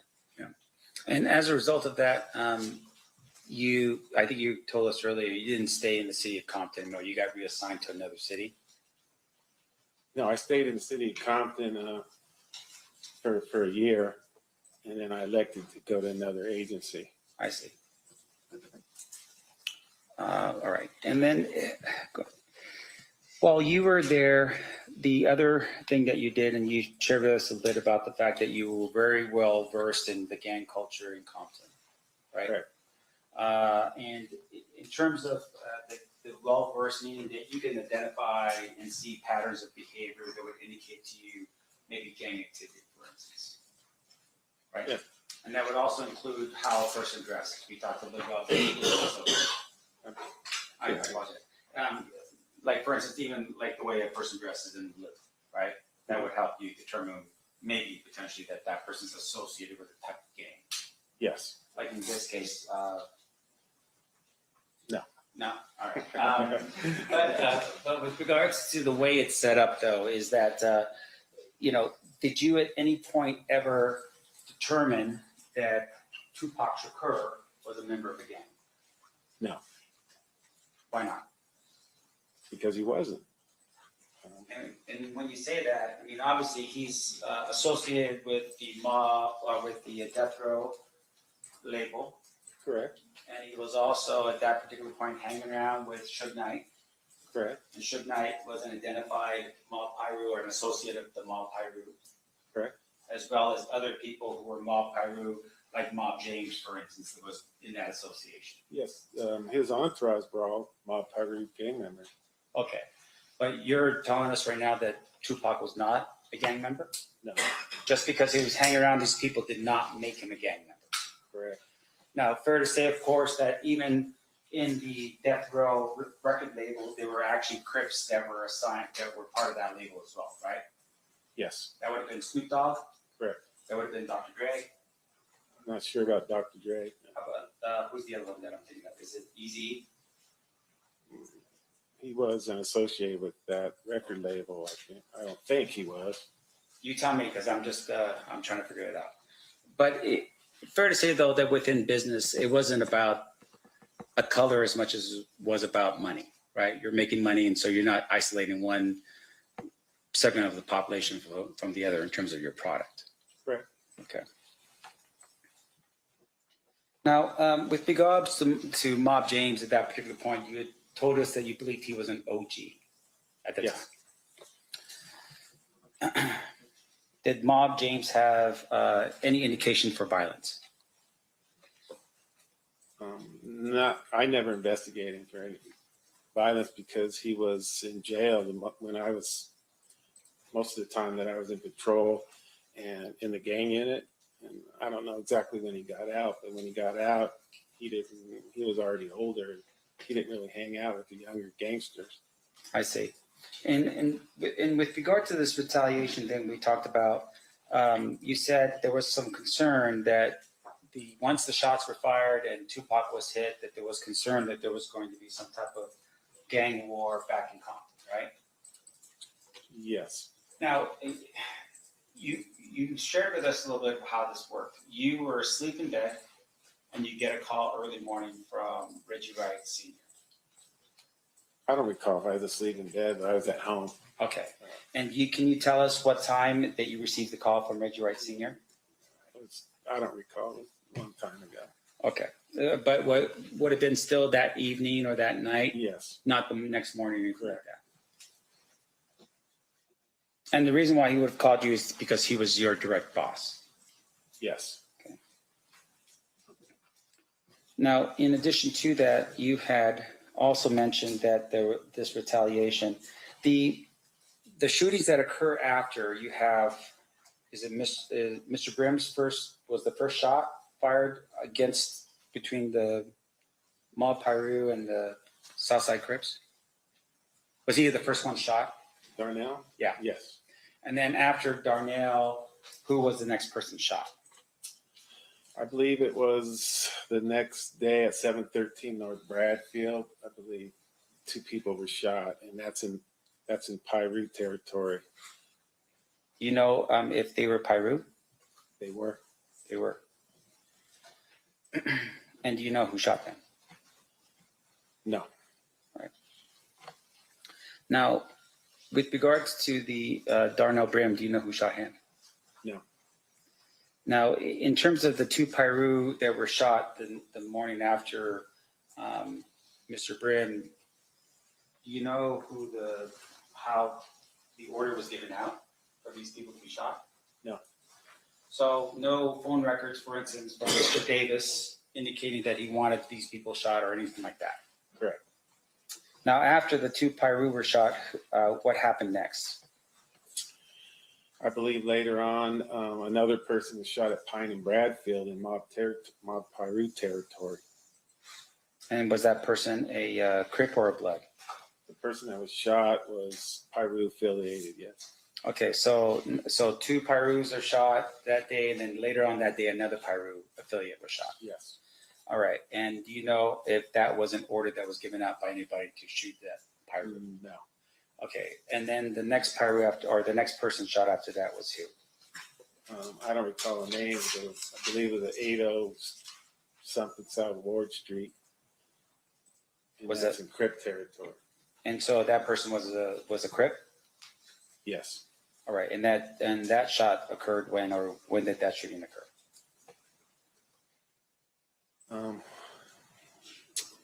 I don't recall. And as far as you know, this is happening over the course of maybe there was 10 days. I think that was how it was framed. It was like it's a 10-day war in Compton. Yes. But fair to say it may have been a little bit longer, like maybe 13 days, right? No. Okay, so let's say this. So if we go with 10 days in this, any proof at all that we can show this jury that Mr. Davis ordered any of the shootings to occur in this case? No. Now, in addition to that, the idea here behind the shootings, we go back to the Lakewood Mall incident, right? Sure. Is the Lakewood Mall incident, in your mind, the sort of the definitive act in which the war is now declared between the Mob Piru and the Southside Crips? That was the first incident that sparked this whole back and forth thing. Yes. Now, let me ask you this. Did it really happen? Yes. Okay. Now, in your book, you identify it as happening at the Lakewood Mall, Yes. and it happened in a Foot Locker. Yes. Now, do you have any indication at all of a police report or a call for 911 to the area on a fight that occurs at the Lakewood Mall that day? No. No. Do you have indication at all from the security people at the mall where they would have written up a report that said, hey, we had an altercation here at the Lakewood Mall? I don't think a report was generated by the security officers. No. Okay. Now, fair to say, of course, there's been some description of that brawl being the kind of brawl that actually required Foot Locker to redo their entire inside because it just destroyed the inside. You recall anything like that?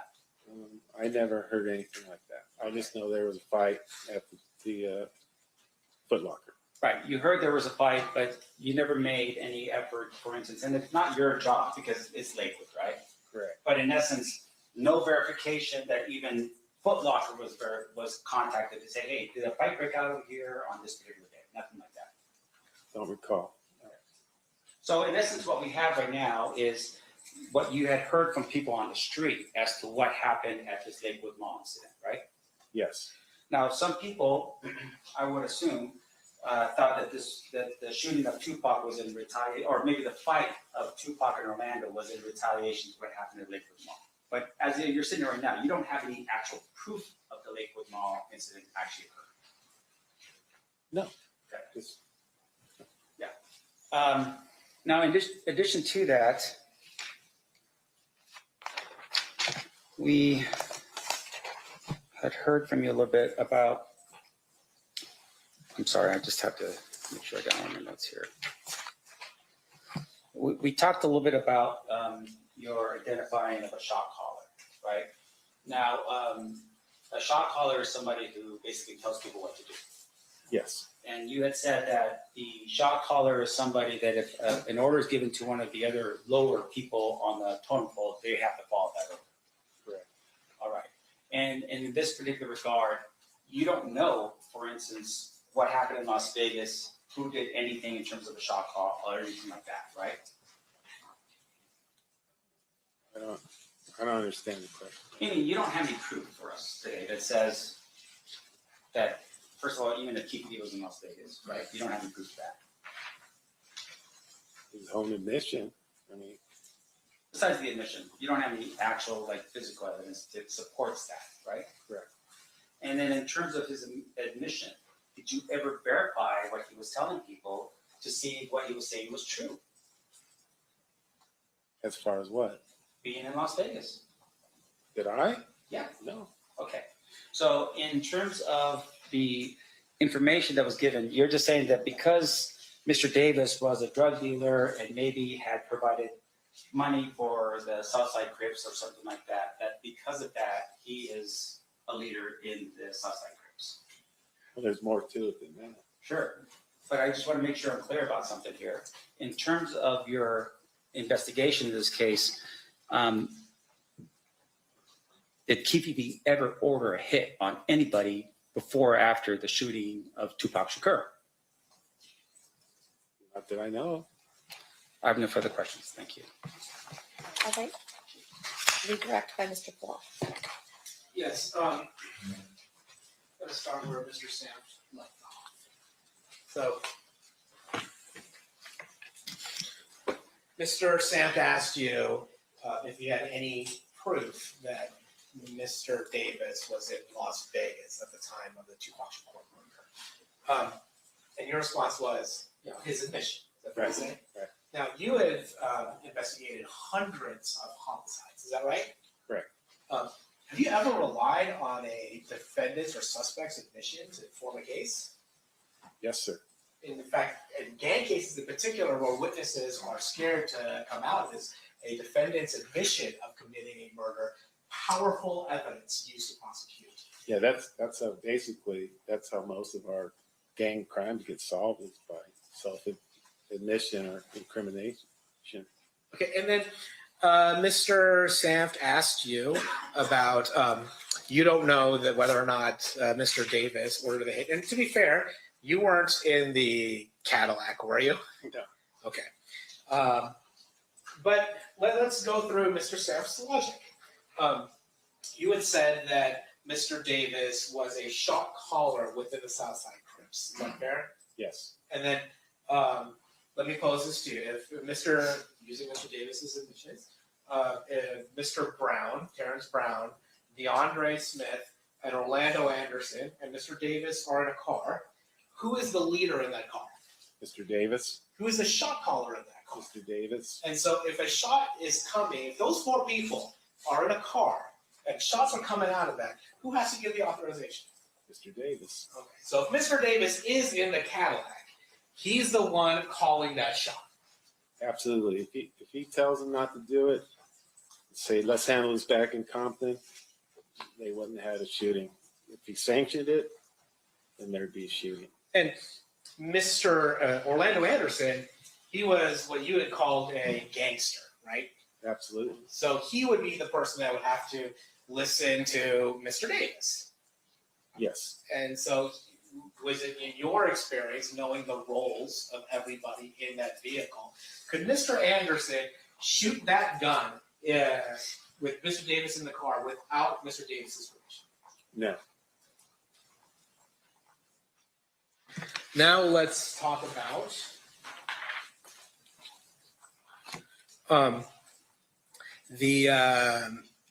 your book. When was your book published?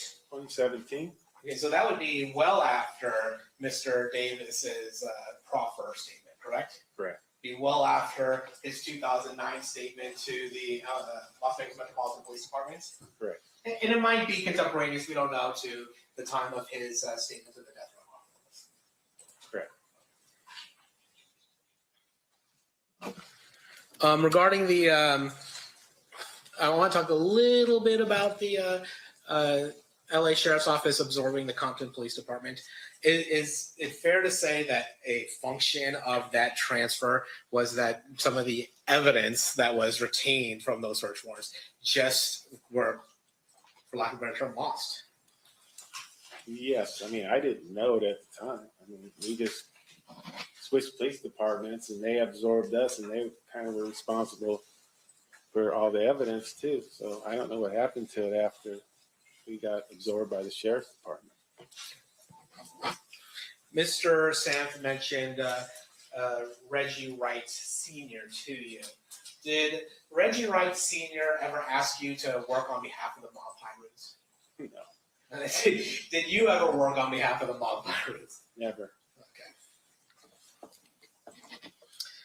Okay. Talking about the Burris Street faction, Mr. Sanf mentioned that Mr. Sanf asked you some questions about Southsiders. Darnell Brim was actually in conflict with this Burris Street crew. Is that fair? Yes.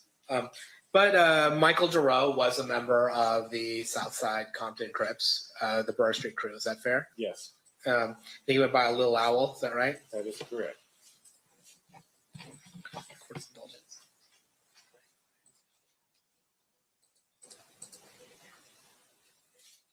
Were you aware that the court actually has taken judicial notice of the fact that Little Owl was actually in custody during the September 7th, 1996 murder of Tupac Shakur?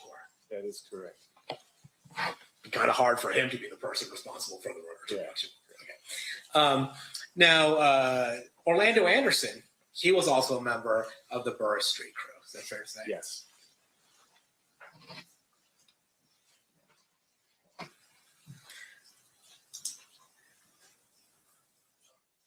And we talked about before, Corey Edwards was a member of the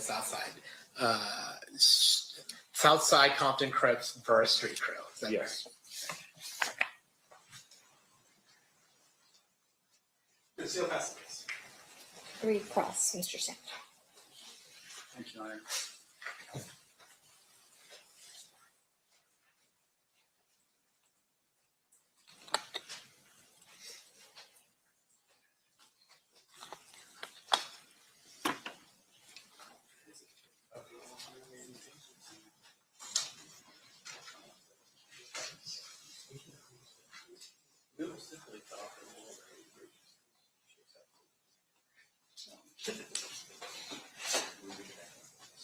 I mean, we'll do a clean copy for you a little bit.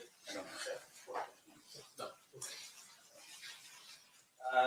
Just a couple things, sir. In terms of the publication of your book, can you tell us, you said that was accurate, right? Yes. Tried to be. I'm sorry? I tried to be. No, and it's fine. I'm not, we're not really gonna knock it.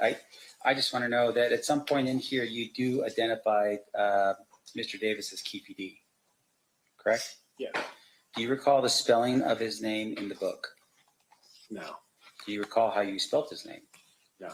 Would review of your book help you in terms of how you spelt his name in the book?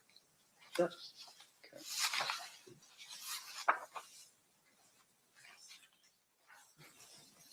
Let me make sure I got it here.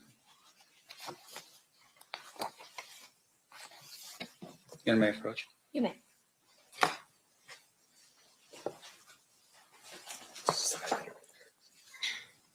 Okay. Okay. And just for the record, how did you spell his name in the book?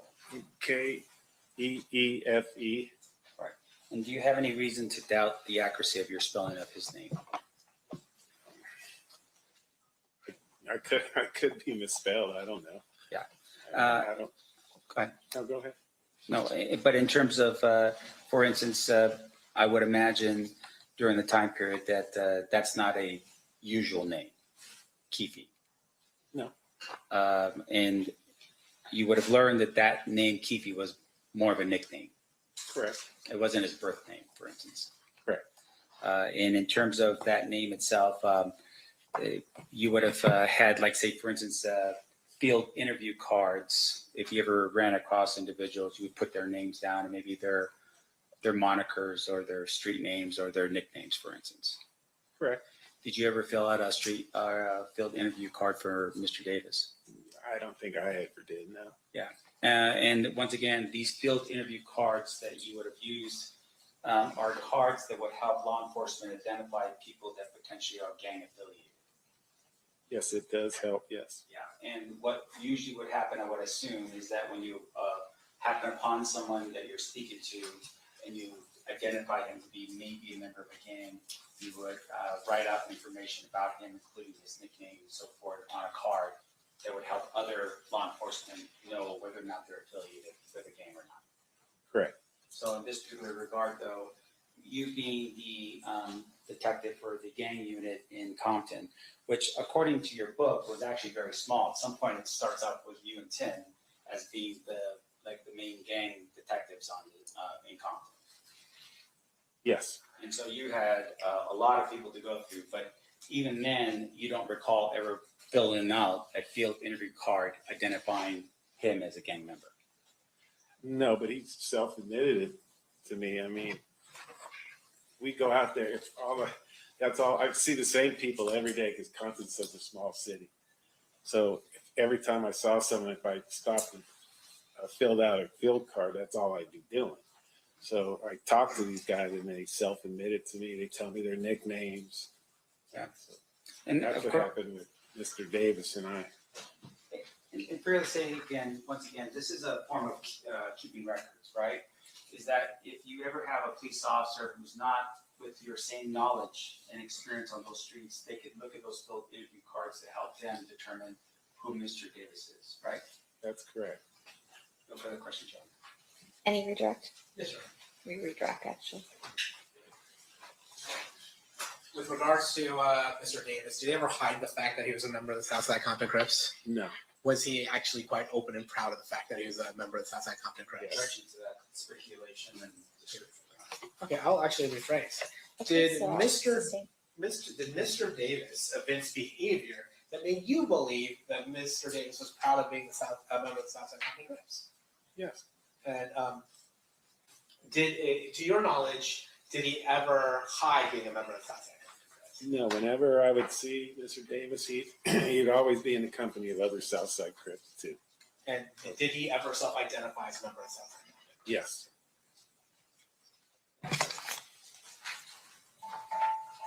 Is that it for you, Mr. Paul? Yes. Anything else, Mr. Stamps? No. Ladies and gentlemen of the jury, any questions for this witness? Okay, we have a few.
All right, a couple questions. We got a lot of questions. Okay.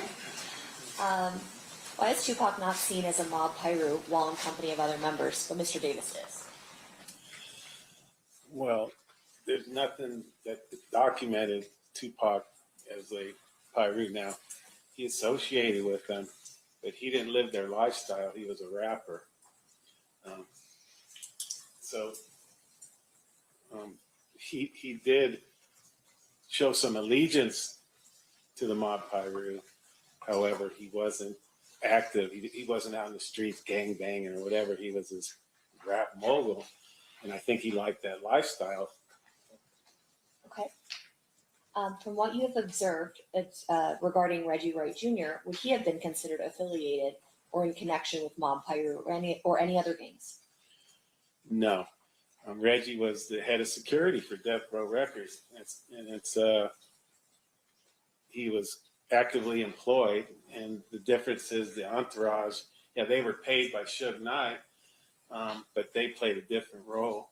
Reggie could carry a firearm like the rest of the people that he employed, but the entourage, not saying they didn't carry firearms, but they couldn't do it legally. So there's a big difference there. Is it fair to assume there wouldn't need to be orders from Mr. Davis for members of the Crips to carry out retaliatory shootings, considering there was an active war between Mob Pyru and the South Side following the shooting of Tupac? In other words, is the order implied even if the shot caller does not explicitly say shoot? Yes, if the shot caller is not there, then gang members are going to do what they do. If they're going to go out hunting, they're going to go out and shoot, even though it might not be sanctioned by a shot caller. But if he's present, they're most likely they're going to do what Mr. Davis tells them to do. But if he's not present, then they're going to do what they did. Did Orlando get permission to have that shootout at the car wash, seeing that he was a gangster and not an OG? No, it's like I said, Mr. Davis wasn't there. These guys are gangsters, and when they confront somebody, I mean, it's on. It's going to be on. He doesn't need to be sanctioned by Mr. Davis. Now, if he does something wrong, when he gets back, he brings heat on the neighborhood or whatever for doing something stupid, then he'll be disciplined for it. And when they're out in the street gangbanging, it's a whole different story because Mr. Davis is not present. Did the Las Vegas Metropolitan Police Department ask Compton PD to help them with the murder investigations at the time that Compton searched homes on both sides, or was that something you took your own initiative? We took the initiative to ask them to come down, and once they were down here, they never asked us for help. Okay. Any follow-up based on that, Mr. Palal? Yes, Your Honor. With regards to the distinction of whether Mr. Shakur or Mr. Wright were gang members, is it fair to say that you don't become a gang member by hanging around other gang members? That's correct. And you had mentioned earlier that you had to put in some work in order to become a gang member. Yeah, you have to live that life in order to be considered mob pirates. And with regards to putting in work, what are some activities that one does? Not specific to mob or South Side, but just in the gang culture. What type of work do you have to put in order to be considered actually a gang member as opposed to a guy who hangs around gang members? You're gonna be out there being active, doing drive-by shootings, getting in fight with other gang members, carjacking, anything that's gonna get you some respect within the gang. They're gonna be out there doing it. So you mentioned acts of violence, primarily shooting. Is that Yes. fair? In fact, that's how you mentioned how Orlando Anderson got put on is by being part of a group that shot at shooters. That's correct. And then you would also, with being part of the narcotics trade, and I guess that's too of a lawyerly word to say, selling drugs, is that one of the ways that you get considered putting in work to become a member of a gang? Yes. And as long as that money is going towards the gang. Yes, because money made from the sale of narcotics is the lifeline of every gang in Compton. So the money that they get from selling narcotics, of course they buy more drugs, they buy more weapons, but most of these guys don't work. So the money made from the sales of narcotics, they buy cars, they pay their rent, everything that they do is generated from the sales of narcotics, the money made from that. And so while Mr. Shakur or Mr. Wright Jr.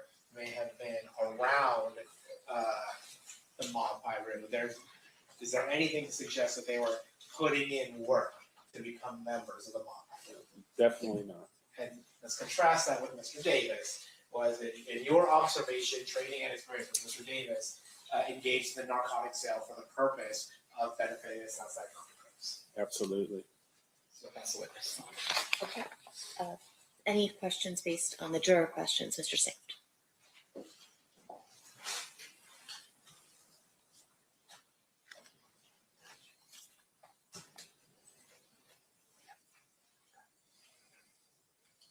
No, Your Honor. Okay, thank you so much for being here. You are excused.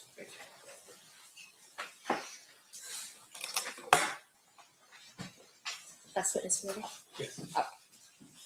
Ladies and gentlemen, this is our last witness for today.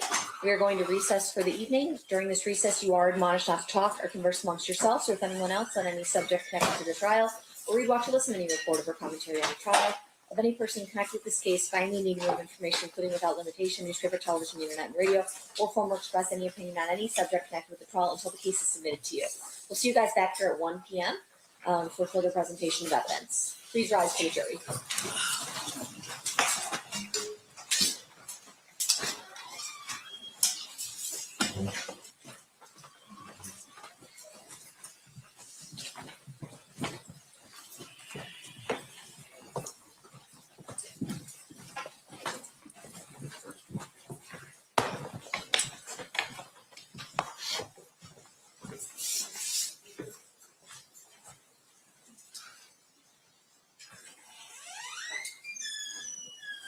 For the record, the jury has exited the room. Anything we need to address outside the presence? Nothing in this. Well, one thing.